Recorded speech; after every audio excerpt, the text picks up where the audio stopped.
Estamos aqui para mais uma aula da nossa classe dos pré-adolescentes e hoje nós estamos com a última lição desse trimestre. Pois é, no instante passou, não é? A nossa lição foi muito bacana, né? Sobre a pré-adolescência, que fase é essa. Nós aprendemos cada coisa tão linda, tão maravilhosa ao longo desses 13 domingos, né? Que nós estivemos juntos. E hoje nós estamos com a última lição, que tem por título Deus em primeiro lugar. E antes da gente começar a nossa aula, eu gostaria de convidar você para orar e convidar o Espírito Santo a tomar a frente da nossa aula. Amém? Pai querido, Deus Todo-Poderoso, eu te agradeço, Senhor, por esta oportunidade, porque estamos aqui, Pai, nesta última lição. Até aqui tu tens nos ajudado. Eu te peço, Senhor, que tu venhas falar ao nosso coração, que tu abençoes a cada um que esteja escutando neste momento e que a tua palavra, Senhor, possa penetrar no coração dele e ele poder pôr em prática, Senhor, os teus ensinamentos. É o que eu te peço em nome de Jesus. Amém. Amém? E o nosso texto áureo, né, aquele que está aí para você decorar, que é o A Bíblia Diz, está lá em Marcos, capítulo 12, versículo 30, e diz mesmo assim: ame o Senhor seu Deus com todo o coração, com toda a alma, com toda a mente e com todas as suas forças. Um versículo muito forte, muito bonito, que eu gostaria que vocês decorassem, colocassem isso em prática na vida de vocês, escrevesse até no caderno, na parede, sei lá, em qualquer canto, para deixar marcado, porque é muito lindo isso que está aqui na nossa lição. E a nossa lição, ela está baseada no texto que está lá em Mateus, capítulo 6, versículo 33, que eu também convido você a acompanhar agora, que diz mesmo assim: portanto, ponham em primeiro lugar na sua vida o reino de Deus e aquilo que Deus quer, e Ele lhes dará todas essas coisas. Amém? E a nossa lição de hoje está dividida em 3 pontos. O primeiro ponto está lá, meu bem maior. O segundo ponto, minha lista de prioridades. E o terceiro ponto, Deus acima de todas as coisas. E é muito importante. E o comentarista, ele começa falando aqui, ele faz uma pergunta bem bacana, e ele diz assim: o que é que você considera de mais importante na sua vida? E muitos vão responder que é sua família, que é meu pai, minha mãe, meus amigos, meus estudos, sei lá. E vai ter alguém que vai dizer que Deus é o mais importante na minha vida. Aí ele faz uma pergunta que a gente tem que refletir. Será que Deus ocupa mesmo o primeiro lugar das nossas vidas? Porque falar é muito fácil. Falar, qualquer pessoa pode falar. Agora, na prática, Deus ocupa o primeiro lugar na nossa vida? É importante, né? A gente pensar sobre isso. E é isso que a gente vai debater hoje nessa lição, que a gente vai falar sobre isso, tá certo? E no primeiro ponto, que é aqui, meu bem maior, aí ele começa dizendo que as pessoas que não temem a Deus, né, o bem maior delas é a riqueza, né? Procuram enriquecer, procuram dinheiro. E muitos, né, tem várias formas, né, de enriquecer, né, de buscar, de correr atrás disso. Algumas pessoas se dedicam a estudos e começam a estudar, outras aprendem a investir, outras sei lá, abrem um próprio negócio, né? Começam a trabalhar para si próprios, e outros querem enriquecer de forma ilícita, né? Acabam roubando ou tentando enriquecer de forma mais fácil, né? E rápida. E isso é um problema que acontece, porque hoje as pessoas buscam muito isso, a riqueza. A briga, né? Por aí, às vezes tem discórdias em empresas, no meio político, por causa do dinheiro. E olha lá o que diz Mateus, capítulo 10, versículo 37 ao 39. Eu gostaria que você acompanhasse aí, tá na nossa lição, e eu vou projetar para a gente ler e comentar um pouquinho sobre isso, que é bem importante. Acompanha aí. Porém, os que querem ficar ricos caem em pecado ao serem tentados e ficam presos na armadilha de muitos desejos tolos que fazem mal e levam as pessoas a se afundarem na desgraça e na destruição. Pois o amor ao dinheiro é uma fonte de todos os tipos de males. E algumas pessoas, por quererem tanto ter dinheiro, se desviaram da fé e encheram a sua vida de sofrimento. É muito forte esse texto, né? Ele começa dizendo aqui, eu quero que vocês, assim, que algumas pessoas, por quererem ficar rico, né, acabam ficando presos nos seus próprios desejos tolos e acabam fazendo mal e levam as pessoas à desgraça ou destruição por essa sede pelo dinheiro. E ele diz aqui uma coisa muito, muito interessante. Ele diz assim, que o amor ao dinheiro é a fonte de todos os tipos de males. Preste atenção que ele não diz que é o dinheiro. Ele diz que é o amor ao dinheiro. Né? Aquela pessoa que ama tanto dinheiro que acaba prejudicando, como ele diz assim, né? Que se desviam da fé, prejudicam outras pessoas. Eu não sei se vocês já estudaram sobre isso, mas em 1929 houve uma crise na Bolsa de Valores em Nova York e muitas pessoas perderam milhões, foram dormir ricos e acordaram pobres. Então, muitas pessoas perderam milhões em dinheiro e houve um grande surto de suicídios, pessoas que tiraram sua própria vida porque se viram pobres, porque tinham amor ao dinheiro.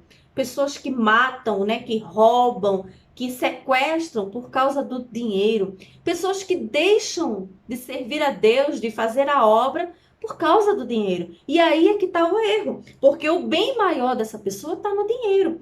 E está errado, Deus não quer nada disso, Deus não condena a riqueza, pelo contrário, Deus ele tem prazer em abençoar o seu povo, mas quando a gente busca o Senhor em primeiro lugar, lembra do nosso texto que nós lemos? Buscar o Senhor em primeiro lugar, o seu reino, e as demais coisas ele supre, ele nos dá tudo aquilo que nós precisamos.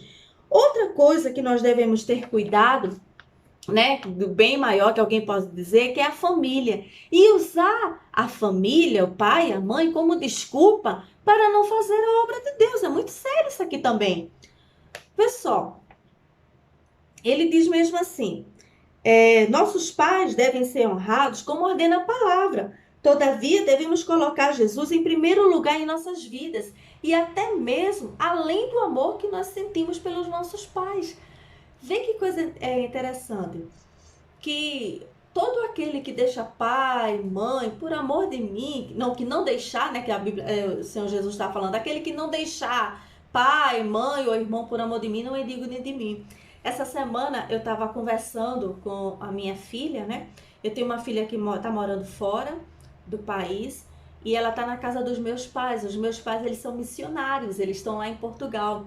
E já tem 6 anos que eu não vejo meus pais e eles não vêm ao Brasil, né? Já tem um bom tempo, né, que eles não vêm. Meu irmão tá lá no Peru, né? Meu irmão tá na obra missionária há o quê? 14 anos, né? Só no Peru tem 8 e ele passou um bom tempo no Equador antes. Então assim, nós estamos separados, mas fazendo a obra. Estamos distantes fisicamente, né? Mas a família, essa distância não impediu que a obra fosse feita. E é justamente isso que Deus está querendo falar com a gente aqui, né? Que o nosso bem maior tem que ser o Senhor, né? E não o dinheiro, não a família, não o futebol, não os estudos. É isso que ele está querendo dizer aqui. O salmista declarou com alegria no seu coração: eu disse a Deus, o Senhor, tu és o meu Senhor. Tu és tudo que tenho e tudo que eu tenho vem de ti. E uma coisa que o comentarista conclui aqui, que eu gostaria eu achei tão interessante que eu coloquei no slide, eu gostaria que você acompanhasse aí. Viu o que é que ele diz? Não estamos proibidos de usufruir deste mundo. Afinal de contas, Deus é o dono do ouro e da prata. Está lá em Ageu, capítulo 2, versículo 8. Depois você acompanha aí, que não tem para colocar aqui. No entanto, tudo que nos pertence, tudo que está à nossa volta, tudo que fazemos, não pode ser mais importantes do que Deus. Ele sim deve ser o nosso bem maior. Amém? E eu achei muito interessante isso aí, né? Nós não estamos, Deus não proíbe a gente de usufruir nem de riqueza, nem de família, mas nem de estudos, né? Pelo contrário, ele manda você se esforçar e trabalhar. Lá em Provérbios diz assim, vai ter com uma formiga o preguiçoso. Vê o exemplo dela. Faz alguma coisa, trabalha, né? Vai, junta tesouro, mas olha onde é que você está juntando o seu tesouro, né? O que é mais importante? Ele está dizendo, o que tem que ser mais importante na sua vida é Deus, porque tudo vem dele. Amém? Esse foi o nosso primeiro ponto. O nosso segundo ponto está falando sobre minha lista de prioridades. Prioridades é aquilo que vem em primeiro lugar, aquilo que é mais importante para a gente. Hoje, o mundo moderno, né? Na minha época não tinha muito isso não, mas hoje é muito comum você encontrar, por exemplo, planners, né? Minha filha tem até um aqui, né? Um planner, ela adora isso aqui. E nesses planners tem a organização da sua vida toda e tem uns locais lá que você coloca as suas prioridades, né? O que é mais importante para você. Você faz um planejamento anual, você faz um planejamento mensal e faz um planejamento semanal. E às vezes você faz até um planejamento diário para saber o que é a sua lista de prioridades diária. E se eu perguntar para você o que é mais importante, né? Se você já pensou em fazer uma lista de prioridades, se eu perguntar a alguém, a maioria vai botar um bocado de coisa, né? Esse ano eu tenho que estudar, esse ano eu vou passar por média, esse ano eu vou aprender um instrumento, esse ano... Muitas coisas terrenas. Mas a gente tem que buscar, se preocupar com as coisas que são do alto, né? Com as coisas eternas. É como o texto que nós lemos, né? Buscai primeiro o reino de Deus. Vamos ler novamente? Eu gostaria que vocês acompanhassem aí. Portanto, ponham em primeiro lugar na sua vida, na sua lista de prioridades, o reino de Deus e aquilo que Deus quer. E Ele lhes dará todas essas coisas. Ou seja, tudo que você estiver precisando, o Senhor ele vai suprir. E o comentarista ele dá uma sugestão aqui de pelo menos 4 coisas que você pode listar como prioridades. Ele começa colocando aqui a salvação. Por que a salvação? Porque todos nós pecamos, né? O ser humano ele pecou e o pecado ele afasta o homem de Deus. Então o nosso alvo, a nossa prioridade número 1 deve ser a nossa salvação, a nossa religação com Deus, estarmos conectados com Ele e saber que um dia nós estaremos com Ele. Acompanha aí esse versículo de Romanos, capítulo 3, versículo 9. Ele diz mesmo assim, veja só. Então, será que nós, os judeus, o apóstolo Paulo falando aos romanos, estamos em melhor situação do que os não-judeus? De modo nenhum.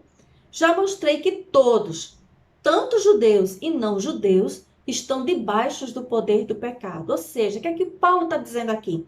Paulo dizendo aqui para os romanos que todo mundo pecou. Não tem ninguém melhor do que ninguém. Nem judeu, nem quem não é judeu. Todo mundo pecou. E todos carecem de salvação. E nós devemos buscar. E o Senhor, ele preparou um plano de salvação. O Senhor Jesus, quando ele morreu na cruz do Calvário, ele consumou esse plano de salvação para as nossas vidas. Vê o que diz lá Lucas, capítulo 19, versículo 1. Porque o Filho do Homem veio buscar e salvar quem está perdido. Vê que coisa maravilhosa. O Senhor Jesus, ele é aquele que vem restaurar, né? Que vem trazer a nossa salvação.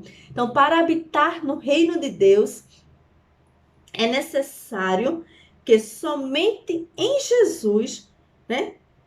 Reconhecer que somente em Jesus podemos encontrar o caminho da salvação. Então, somente através de Jesus é que nós encontramos a salvação das nossas almas. Então, a primeira prioridade para a sua vida, meu querido, é a salvação. Essa deve ser a mais importante para você. Você pode não ter nada no mundo, mas se você for salvo e ter comunhão com Deus, você tem tudo. Você é uma pessoa rica e feliz. A segunda sugestão é buscar o arrependimento. Porque sem arrependimento não pode ter remissão de pecado, né? Sem arrependimento, você não pode reconhecer que você é pecador e precisa do Senhor Jesus. Não adianta dizer que Jesus é o Senhor se não houver mudança, arrependimento. Vê o que diz esse texto lá em Mateus capítulo 7, 21. Esse texto é muito forte e eu gostaria que você acompanhasse aí. Diz mesmo assim: mas não é toda pessoa que me chama de Senhor, Senhor, que entrará no reino do céu, mas somente quem faz a vontade de meu Pai que está no céu. é muito forte. Tem muita gente aí achando que está salvo, que diz Senhor, Senhor, que ora, que está no reino dos céus e não está. Só está quem faz a vontade de Deus. E arrependimento é deixar as coisas que você fazia de errado, deixar para trás, voltar, dar uma meia volta e ter uma mudança de vida. Olha o que diz esse texto aí em 2 Coríntios, capítulo 5, versículo 17. Ele diz mesmo assim: quem está unido com Cristo é uma nova pessoa. Acabou-se o que era velho e já chegou o que é novo. Eu deixo as coisas de pecado para trás, eu me arrependo, eu deixo tudo que eu fazia de errado para trás, o que era velho, e agora é uma nova vida, chegou uma nova vida, porque eu estou unido com Cristo. Então, a segunda prioridade da sua vida, meu querido adolescente, é o arrependimento. É deixar as coisas erradas para trás e seguir uma novidade de vida. O terceira sugestão que ele diz aqui para a gente buscar, que deve estar na nossa lista de prioridades, é buscar o fruto do Espírito. Olha, veja só, o fruto do Espírito é que vai dizer se você realmente é uma nova criatura. Quando você está ligado em Cristo, você produz fruto digno de arrependimento. E lá em Gálatas, capítulo 5, versículo 22 e 23, os versículos 22 e 23, ele faz uma lista do que é esse fruto, as qualidades desse fruto, porque o fruto é um só e ele tem 9 qualidades. E eu gostaria que você acompanhasse comigo aí. Vamos lá? Mas o fruto do Espírito de Deus produz o amor, a alegria, a paz, a paciência, a delicadeza, a bondade, a fidelidade, a humildade e o domínio próprio. Então, meu querido, você deve buscar o fruto do Espírito e produzir tudo isso que eu falei aí, tá? Você tem que ter amor, né? As virtudes, é o que diz o comentarista aqui, é bem interessante. As virtudes do fruto do Espírito são encontradas naquele que de fato é espiritual. Quem ama, quem transmite alegria, quem tem paz, quem é paciente, né? Quem é bom, quem é humilde e quem consegue se controlar nos momentos difíceis. Esse é que tem o fruto do Espírito. E é uma coisa que eu sempre busquei, eu sempre ensinei às minhas filhas, né? Eu tenho filhas adolescentes, eu sempre ensinei. E uma coisa que eu sempre aprendi com minha mãe, de buscar, né? E principalmente uma coisa que eu me preocupo muito é com o domínio próprio, né? É o domínio próprio, é saber me controlar nas situações adversas. Isso é uma lista de prioridade na minha vida e eu gostaria que fosse na sua também, principalmente no mundo que nós vivemos hoje. As pessoas estão muito impacientes, as pessoas se incomodam muito fácil. E nós precisamos ter amor, ter alegria, ter paz, ter paciência, ter delicadeza, ter bondade, ter fidelidade. As pessoas não são fiéis, né? E nós precisamos ser fiéis, né? Pessoas leais, ter humildade. Hoje em dia nós vivemos cercados de pessoas arrogantes, pessoas que querem aparecer, principalmente hoje no mundo de redes sociais, né? É o que mais a gente vê aí. Então nós precisamos ser humildes e ter o domínio próprio. Isso tem que estar na sua lista de prioridades. E por último, buscar o dom do Espírito, que é muito importante. Isso aí não quer dizer ordem de importância não, tá, gente? Isso aí quer dizer que tem que estar lá, todos eles são importantes. E em 1 Coríntios, capítulo 12, do versículo de 8 a 10, é um texto bem longo, não vai dar tempo eu ler aqui, mas eu gostaria que você acompanhasse aí, que ele lista quais são os dons espirituais. Ele colocou aqui, eu vou botar aí, acompanha. Mensagem de sabedoria, mensagem do conhecimento, fé, poder de curar, poder de fazer milagres, anunciar a mensagem de Deus, discernir os espíritos, falar em línguas estranhas e interpretar. Nós devemos buscar isso, irmãos, principalmente nos dias de hoje.